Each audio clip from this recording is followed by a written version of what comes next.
ఏంటండి రోజు రోజుకి పొట్ట అలా పెరిగిపోతుంది. చక్కగా ఉండేవారు, పొట్ట ఉండేది కాదు, ఏమీ ఉండేది కాదు. ఇప్పుడు ఏటో ఇలా పొట్ట వచ్చేస్తుంది.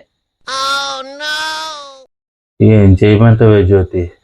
ఈ చెయ్యి ఇరిగిన దగ్గర నుంచి ఏమీ చేయలేకపోతున్నాను. ఏ ఎక్సర్సైజు చేయలేకపోతున్నాను ఉండే కొన్ని రోజులు. మీ బోడి చెయ్య, ఆ చెయ్యి ఇరిగి సంవత్సరంన్నర అయింది. ఏదో ఒక వంక చెప్పడం గాని. లేదా జ్యోతి, ఏదేమైనా రేపు నుంచి రన్నింగ్కి వెళ్ళిపోతాను నేను. ఈ కాకమ్మ కథలు 6 నెలల నుంచి ఆలకిస్తున్నాను.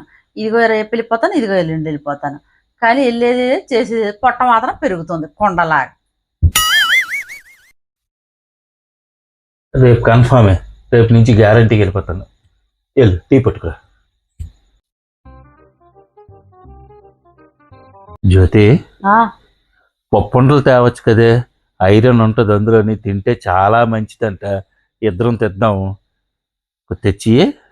ఏంటి ఆకలేస్తుందని చెప్పొచ్చు కదా, పప్పుండలు తేవచ్చు కదా. ఐరన్, గోంగూర, సిల్వరు, గోల్డ్ అవన్నీ ఎందుకండి? అలా 24 గంటల నోటికి రెస్ట్ లేకుండా తినడం ఎందుకండి? అంత తిండి తినడం, ఒళ్ళు పెంచుకోవడమును. ఏం చేస్తావే, ఆకలి మరి. ఆ భగవంతుడు ఈ పొట్టనిచ్చాడు, నేనేం చేయగలను చెప్పు? నిమిత్త మాత్రం నేను. ఏంటి భగవంతుడు పొట్టనిచ్చాడా? అడ్డదిడ్డంగా తినేసి ఆ భగవంతుడి మీద తోసి పొట్టనిచ్చాడు, అది ఇచ్చాడు. ఏం మాట్లాడుతున్నా?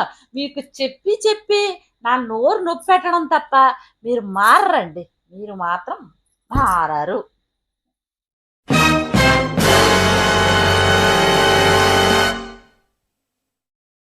దీనికి ఎంత పొగరు! అందంగా ఉన్నానని చెప్పేసి ఓ పొగరపడిపోతుంది. ఇప్పుడు నా ఒళ్ళులోని 4 ఇంతల ఒళ్ళు వచ్చేసి దెబ్బ కుక్కలా తయారవ్వాలి. అప్పుడు దీని తెక్క కుదురుతుంది. అమ్మో వద్దులే, దానికి ఒళ్ళు వస్తే అసలు బాగోదు. దాన్ని చూసి మళ్ళీ నేనే భయపడాలా? అలా కాదులే.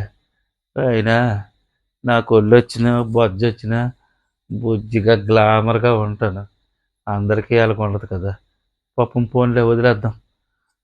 అది చెప్పినట్టే ఏదో రన్నింగ్ ఏదో చేద్దాం, చేసేద్దాం. అది నా మంచికే కదా చెప్తుంది.